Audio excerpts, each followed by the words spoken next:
Hello everyone, this is Rikesh और आज की वीडियो में हम कंज्यूमर बिहेवियर को कंटिन्यू करेंगे, राइट। तो आज की वीडियो में हम स्टार्ट करते हैं with the concept of substitute good and complement good, right. तो what is substitute good? These are goods that can replace each other in consumption, like tea and coffee. If the price of one substitute, example given coffee, rises, consumer might switch to the other, example given tea, right? Increasing its demand. So basically क्या बोल रहा है कि कोई एक good जो अपने आप को सब्स्टिट्यूट, जैसे मान लो चाय पी रहे हो तुम और चाय अचानक से बहुत महंगी हो गई किसी कारण से, तो what will you do? You will switch to coffee, right. उसी तरह मान लो तुम किसी एक पर्टिकुलर ब्रांड की कोई चीज ले रहे हो और वो ब्रांड पर्टिकुलरली बहुत महंगा हो गया, तो क्या करोगे? तुम दूसरे ब्रांड की तरफ जाओगे, राइट। जैसे मान लो I am using Infinix phone, right, और वो इन्फिनिक्स का फोन महंगा हो गया, I will go to some other micro company, microphone और some kind of company, right. तो I will move to other best possible substitute, ठीक है। उसको हम लोग बोलते हैं सब्स्टिट्यूट गुड्स, ठीक है। जैसे not exactly substitute, but pen paper पे भी आप लिख सकते हो और आप टैबलेट पे भी लिख सकते हो, right. They are kind of substitute good, so like that. Conversely a decrease in price of coffee would lead to fall in tea consumption. तो बेसिकली क्या बोल रहा है कि मान लो जैसे X1 एंड X2 ये सब्स्टिट्यूट गुड है, राइट। तो मान लो पहले वन का प्राइस अगर बढ़ जाएगा तो लोग X1 कम कंज्यूम करेंगे और X2 ज्यादा कंज्यूम करेंगे। तो मतलब इन दोनों के क्रॉस प्राइस में क्या रिलेशन है? पॉजिटिव रिलेशन है। वेरी सिंपल, चाय का प्राइस बढ़ गया तो मैंने कॉफी ज्यादा कंज्यूम किया, तो प्राइस चाय का बढ़ा और क्वांटिटी किसकी बढ़ी? कॉफी की। So basically there is a positive relationship between the two. Similarly अगर मान लो चाय का प्राइस कम हो गया तो क्या होगा? मैं कॉफी कम करूंगा और चाय ज्यादा करूंगा, तो there is a positive relationship. तो मतलब अगर सब्स्टिट्यूट गुड के प्राइस में कोई चेंज होगा, सिमिलर चेंज क्या होगा? In the quantity of other good. Make sense? बहुत सिंपल है। चाय कॉफी याद रखो कि अगर चाय का दाम बढ़ेगा तो लोग ज्यादा कॉफी यूज करेंगे और चाय का दाम कम होगा तो लोग कम कॉफी यूज करेंगे। Very simple. Now what is complementary good? ठीक है, these are goods consumed together such as tea and sugar, shoes and socks. When the price of one complementary good rises, the demand for other falls as they are consumed jointly. ठीक है, very simple. तुम car और petrol समझ लो, ठीक है। अगर मान लो कम car होगी तो पेट्रोल का डिमांड भी कम होगा ना। Make sense? For example, if the price of sugar increases, people may reduce there consumption of T and vice versa. वही चीज वो बता रहा है कि अगर शुगर का दाम बढ़ जाएगा तो लोग कम चाय करेंगे, क्योंकि बिना शुगर की चाय नहीं बनेगी। शुगर महंगा हो गया तो चाय का कॉस्ट भी महंगा हो गया, और कॉस्ट महंगा हो गया तो चाय लोग कम यूज करेंगे, राइट। Make sense? तो बहुत ही सिंपल है, substitute good and complement good. चलो next concept, shift in demand curve. So basically दो कॉन्सेप्ट होता है, एक होता है शिफ्ट इन डिमांड कर्व और दूसरा क्या होता है? Movement along the curve, along the demand curve. तो basically shift in demand curve क्या होता है? देखो, हम डिमांड कर्व जो ड्रॉ करते हैं, अजम्पशन के साथ ड्रॉ करते हैं कि कंज्यूमर का income, price of other good and preferences are constant, right. तो हम क्या डिमांड कर्व में ड्रॉ करते हैं? We draw the relationship between price and quantity, correct. हम डिमांड कर्व में क्या ड्रॉ करते हैं? प्राइस और क्वांटिटी के बीच का रिलेशनशिप। किसको कांस्टेंट रख के? कंज्यूमर का इनकम को कांस्टेंट रख के, उसका टेस्ट एंड प्रेफरेंस को कांस्टेंट रख के, दूसरे चीजों के प्राइस को कांस्टेंट रख के हम ये रिलेशनशिप ड्रॉ करते हैं, राइट। लेकिन मान लो कंज्यूमर का अचानक से इनकम बढ़ गया।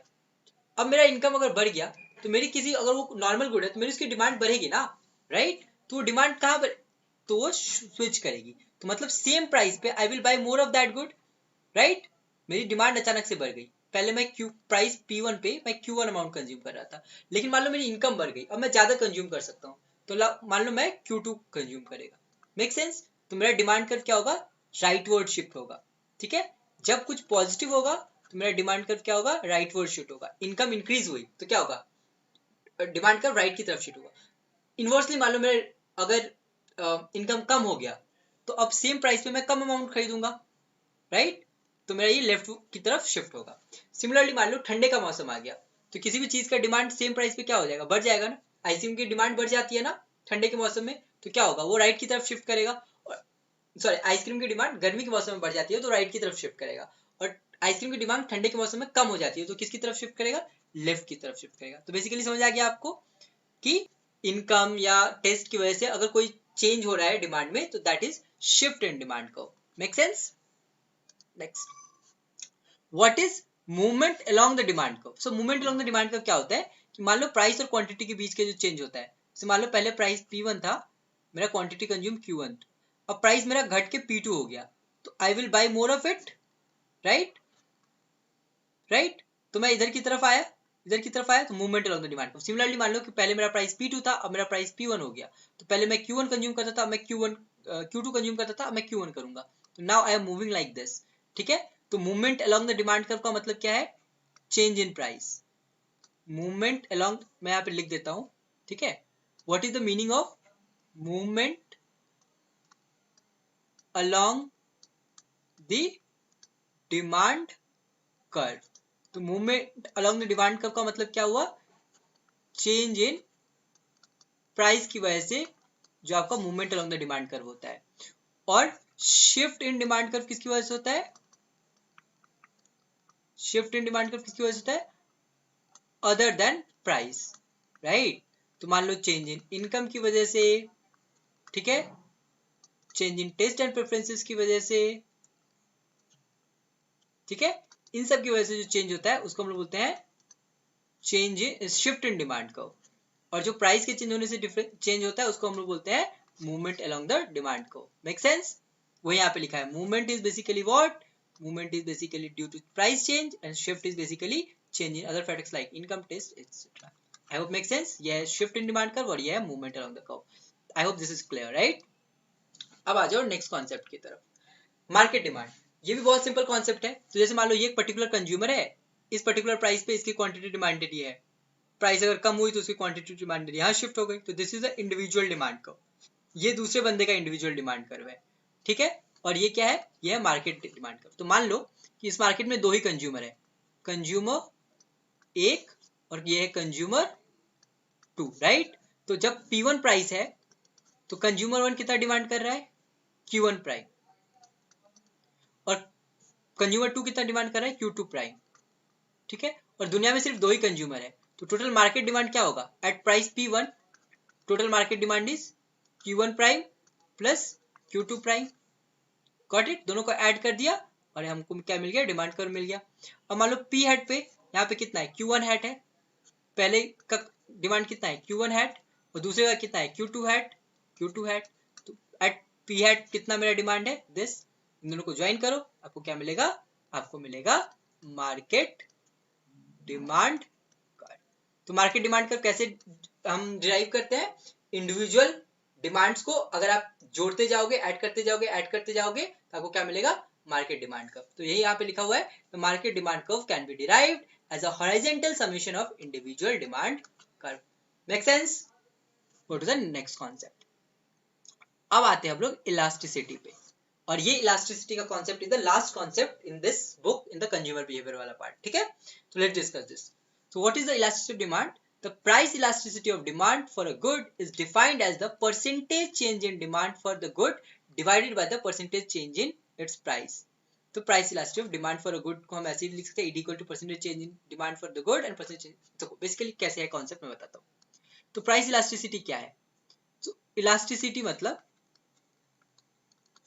कि मान लो अगर तुमने प्राइस को चेंज किया तो कितनी क्वांटिटी चेंज होगी, ठीक है। बेसिकली अगर मैंने थोड़ा प्राइस चेंज हुआ तो मुझे पता है कि प्राइस और क्वांटिटी के बीच नेगेटिव रिलेशनशिप है, तो अगर मैंने प्राइस चेंज किया तो मेरी क्वांटिटी भी चेंज होगी, राइट। पर वो कितने अमाउंट में चेंज होगी, दैट इज बेसिकली इलास्टिसिटी। तो बेसिकली समझो ऐसे, तो मान लो ईडी से अगर हम डिनोट करते हैं elasticity, price elasticity of demand, तो बेसिकली ये क्या है कि percentage change in quantity as a response to percentage change in price, ठीक है। Make sense? मान लो डेल पी is the change in price, और पहले प्राइस कितना था, P is the initial price. मान लो del Q, del P price change होने की वजह से डेल क्यू क्वांटिटी चेंज हुआ, del Q is the change in quantity, और पहले क्वांटिटी क्या था, क्यू। सो बेसिकली चीज क्या हुई है, देखो अगर हम डायग्राम ड्रॉ करें तो ये मान लो क्वांटिटी है और ये मान लो क्या है, प्राइस है, ठीक है। ये मान लो मेरा डिमांड कर्व है, ठीक है। अब मान लो क्या था कि जब मेरा प्राइस ये था, तो मेरी क्वांटिटी क्या थी एट प्राइस P, मेरी क्वांटिटी थी Q। अब ये हो गया है ना कि मेरी प्राइस थोड़ी सी बढ़ गई है। Let me draw this. मान लो मेरी प्राइस थोड़ी सी बढ़ गई, तो उसके रिस्पॉन्स में क्या हुआ, क्वांटिटी थोड़ा कम हुआ, राइट। प्राइस यहाँ बढ़ गया, और ये कितना प्राइस बढ़ा, प्राइस डेल P बढ़ा। तो मान लो ये क्या है, P प्लस डेल P, और क्वांटिटी कितनी हो गई है मेरी, Q minus del Q, correct. तो जब मैंने डेल P प्राइस बढ़ाया, मेरी क्वांटिटी कितनी कम हुई, डेल Q, ठीक है। तो जब आपको परसेंटेज निकालना है तो आप कैसे निकालोगे, तो percentage change in quantity is basically what, कितना चेंज हुआ quantity by total quantity into 100% divided by कितना चेंज हुआ price, del P by total price into 100%। अब ऊपर नीचे 100 है तो 100 कैंसिल आउट हो जाएगा, नीचे क्या आएगा, del Q by Q into P by del P, correct. क्योंकि डिवाइड करते हो तो, और उसके बाद जब आप मल्टीप्लाई का साइन देते हो तो नीचे वाला ऊपर और ऊपर वाला नीचे जाता है, राइट। तो you have basically what, del Q by del P into P by Q, correct. तो basically what is the elasticity, अगर आप E और D, E for elasticity, D for demand, तो ये क्या है basically, del Q by del P into P by Q, this is the elasticity of demand. Make sense, इतना समझ आया आपको, बहुत सिंपल है। चलो, तो दिस इज द इलास्टिसिटी, ठीक है। तो बेसिकली क्या है इलास्टिसिटी, अगर आपको एक वर्ड में समझना है, तो अगर मेरा प्राइस चेंज हो रहा है तो किस क्वांटिटी, किस अमाउंट में मेरी क्वांटिटी चेंज होगी, ठीक है, that is basically my price elasticity. बहुत सिंपल। चलो let's go to the next concept. अब elasticity along a linear demand curve, ठीक है, बहुत सिंपल है। तो सबसे पहले उसके लिए आपको एक डिमांड फंक्शन लेना पड़ेगा, ठीक है। तो क्या डिमांड फंक्शन आप लो ध्यान से मान लो, there is a demand function like Q is equals to A minus P, ठीक है। मान लो ये मेरा डिमांड फंक्शन है, ठीक है, क्लियर। इसको हम ड्रॉ करते हैं, ठीक है। This is 0, this is Q, this is P। अब आपको पता है कि एट जब Q एक्सिस पे हो आप, तो P इज 0 ना, तो Q एक्सिस पे P इज 0, तो basically Q is equals to A minus B into 0, that is equal to A। तो ये कहाँ पे आएगा, ये आएगा A पे, ठीक है। और आपको क्या पता है कि जब आप प्राइस एक्सिस पे हो तो क्वांटिटी इज 0, तो 0 is equals to A minus B P, so P is basically equal to what, A by P। तो this is suppose A by P। तो मेरा क्वांटिटी डिमांडेड जब हम ड्रॉ करेंगे तो क्या होगा, something between this two lines, this is my demand curve. मैंने डिमांड कर्व ड्रॉ कर लिया, बहुत अच्छी बात है, ठीक है, well and good. Now think about it. अभी मुझे इस लाइन पे कहाँ पे क्या डिमांड है ये पता करना है, ठीक है, ध्यान से देखो। अब अगर यहाँ पे आप जाओगे, दिस इज A और this is A by B, middle point क्या होगा इसका, अगर मिडिल पॉइंट पे आप जाओगे तो what should that middle point be, ठीक है। ध्यान से देखो, ये मिडिल पॉइंट क्या है, A बाई 2, सिंपल सी बात है, अगर ये A है तो इसका मिडिल पॉइंट क्या होगा, आपको मिलेगा A बाई 2, ठीक है। तो जब प्राइस A बाई 2 है, व्हाट इज माई सॉरी, जब क्वांटिटी A बाई 2 है, व्हाट इज माई प्राइस, तो ध्यान से देखो, क्वांटिटी की जगह A बाई 2 सेट करो, तो A by 2 is equal to A minus B P. So basically B P क्या हो जाएगा बेटा, A minus A by 2। So basically B P is equal to what, A minus A by 2 हटाओगे तो A by 2 ही बचेगा, तो बेसिकली B will be what, A by 2B। तो P की वैल्यू क्या होगी, A बाई 2B। तो यहाँ पे लगाओ, तो ये तुमको क्या मिला, A बाई 2B, करेक्ट, बहुत अच्छी बात है। अब ध्यान से सोचो, अब मुझे क्या पता करना है, अब मुझे पता करना है कि इस पॉइंट पे इलास्टिसिटी भाई है क्या, ठीक है।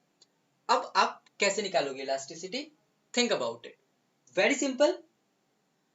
क्या है इलास्टिसिटी का कॉन्सेप्ट, इलास्टिसिटी का कॉन्सेप्ट है change in demand due to change in price, correct.